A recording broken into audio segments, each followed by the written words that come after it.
Hello and welcome to New Filmmakers Los Angeles in partnership with NewFilmmakers magazine. My name is Danny DeLillo and we are here at the South Park Center. And I'm here with Amy with her movie Utopia. Let's take a look at a clip.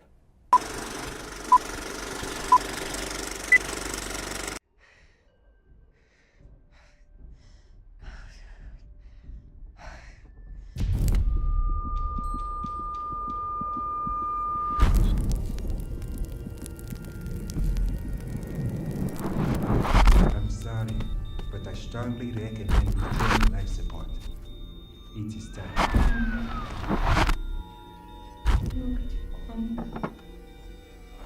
You are one very Amy, I'm so thankful that you're here and thank you for bringing Utopia to New Filmmakers. Thank you. But for those that haven't seen it, tell us a brief synopsis of your film. Of course, Utopia is about a Ugandan lesbian woman who ends up in a coma as a result of a hate crime. Her house was set on fire, she was burned. And in her coma world, she made herself a white woman living in Los Angeles, living the life. That idea of the grass being green on the other side. What she assumed would be utopia. You know, if she was the other, maybe her life would be better, kind of thing. And she eventually wakes up from the coma and has to do her own reality anyway and accept herself in that process.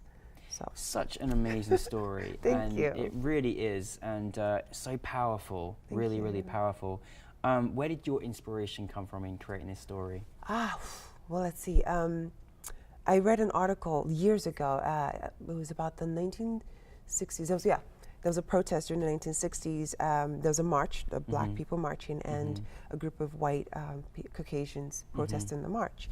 And there was this woman specifically that caught my eye. She was beautiful, Farrah Fawcett, blonde hair, you know, gorgeous, holding up a sign, and her sign said, "You wish you were white."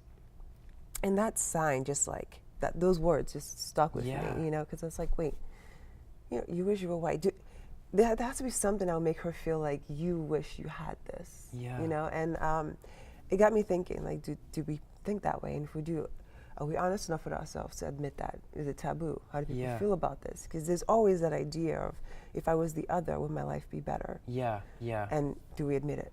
You know, so I was thinking about that, and then I read another article again, like a few years back after that, about this Ugandan lady who was stoned to death. You know, in Nigeria, where I'm from, Uganda, many parts of Africa, Jamaica even, homosexuality is not accepted. Some parts it's actually illegal, and people take matters into their own hands. You know, street justice, if you want to call it that. And this woman was stoned to death, and I got thinking, you know, if she wondered if her life would be better if she was white. If she was white, would she still be alive? You know, like, what was that? And putting those two things together, or just questions you can't really answer. Together. But I mean, this whole utopia thing it's quite, you know, I think we often daydream about what would happen if our life was different. But under these, you know, extreme circumstances, from places where this is also not accepted, you know, I mean, it does also make you appreciate that, you know, we obviously live right here in society where it is accepted on the whole. And such a powerful story as well. You had some wonderful actresses, like, geez, like really great. How was the casting process for you? Actually, it was quite easy. Yeah? It really was, yeah. I had met the lady who played Lily, the redhead. I met her on a set of something else. I was like, hey, you have a look? I want to talk to you about my film, and that led to me holding a casting session around her. So I got a bunch of that's great. So it's like who matches her, and then I did a casting session for it, because there's two worlds, the Caucasian world and the Ugandan world. And I held a casting session for the black actresses, and it was so easy to just find the match between them. It took like a couple days and it was done. Wow. Super easy. I want to join your casting session. That's fantastic. That's the best. I mean, it was a wondrous story. I know you as a director, like, how do you, because obviously you're talking about some, you know, very, you know, emotional subjects, and obviously there's a lot going on in each and every scene. Are you kind of quite a hands-on director, or do you kind of like let them just kind of play and flow? How does it work for you as a director? I start off being hands-on before we film. Just to give the actors a very good idea of where I'm hoping to go with the script, and also to see what they're going to bring organically to it. I mean, they're the actors, I need to let them do their job. So once I've done that the pre-production part with them, where we've sat down, we've rehearsed a little bit, if the actors are open to it, on set, I just let it go, let it flow. I'm usually behind I don't particularly like staying behind the camera that much. Mm-hmm. If I have to, I stay behind it. Otherwise, I'm slightly in front of it on the ground watching. Oh, I love that. Yeah. That's my thing, because I feel like it's almost like this circuitry, engineering background. Sorry. No, I love it. No, it's great. Yeah. So you connect with them. There's this emotion that you share. Yeah. And I feel like when I'm just there with them, I'm giving it to them as much as they're giving back, and you kind of sense what's. That's great. You can feel your energy. Exactly. That's wonderful. Oh, I love that. What was the biggest challenge you had in making it? Oh, if any. Yeah, right. There were a lot. I feel, but not.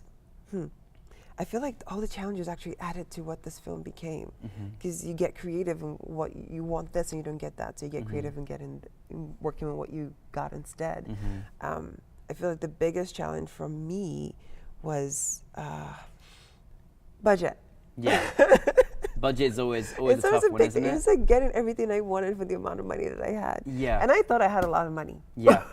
So I know, and there's always more, isn't there? There's always more. We always can do more, right? So.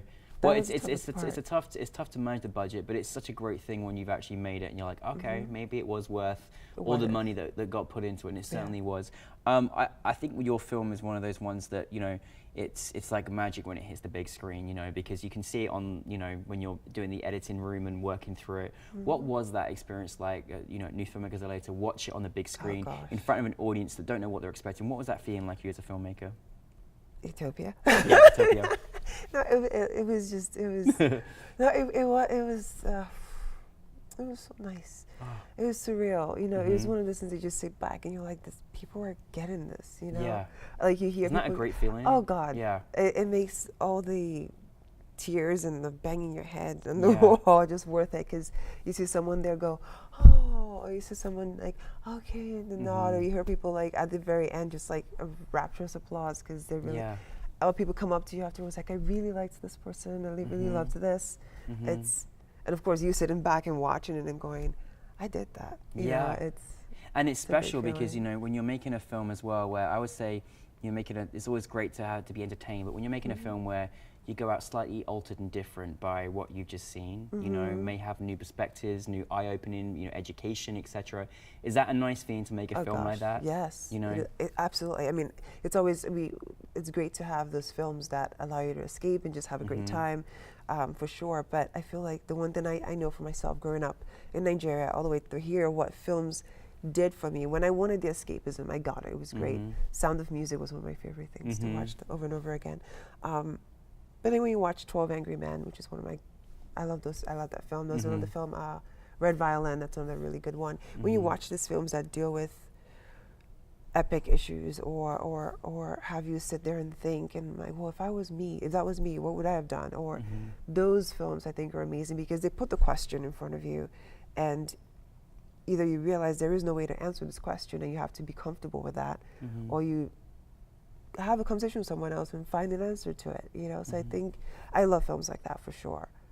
Have you thinking after it's done. Well, thank you for doing that for us, because honestly we're grateful for that. What is next for you, Amy? Well, Utopia is actually a feature. There's a feature script for Utopia. Thank goodness. I was hoping you were going to say that because I wanted more. Yes. Yes. So it's done. It made the second round of Sundance. Unfortunately, I didn't make it through. Amazing. I was like, That's fantastic. I know, right? It was great. And it was the semifinals for Austin, and it made the semifinals for Screencraft Film Fund. I'm going to submit it to a bunch of others because I'm trying to at least get pre-production funds, like money to start the production process, and then go finance and whatnot. So that's there. But fantastic. of course, in the meantime, I still have to make films. I just you just can't stop, right? No, absolutely. So my next short is Hermit, and it's about a man dealing with the loss of his wife. So it's two characters, one location, and basically we watch his journey of letting go. He decides to let go. Wow. Oh, I can't wait to see that as well. My goodness. You'll like it. I can't wait. Honestly, you always just leave us spellbounded and just so focused in on your characters and the movies, and so love those kind of movies. I really do, and you just got great style. I feel you're very inspirational as well. Is there anything that advice that you've had maybe in your filmmaking career thus far, or anything you've been given or something that you go by? Oh gosh, always listen. It's very difficult to do that. because a lot of times, like, you're a good listener, which is great. A lot of times you think you're listening, but you're really not. You hear the person, but you're not really hearing. And I've noticed that when I make myself stop and just listen, I get more from that than when I'm trying to, like, hear what I'm trying to say. Yeah. So that's always been big for me, especially on set when I'm going crazy. I'm like, yeah, I'm not getting this. Okay, just stop. I love listen. that. Just listen to what's going on in your set. Just listen. Yeah. And then you can, like, it's like a dance, you know? Yeah, You just- yeah. That's Oh, been I big love for that. me. That's a really important factor. Yeah. And I could listen to you all day, I really could. Your great advice and your great talents. But no, thank you, Amy. Thank you, Utopia. Thank you. Looking forward to seeing your next projects as well. But congratulations on your film. Thank you. Yeah, Amy, everybody.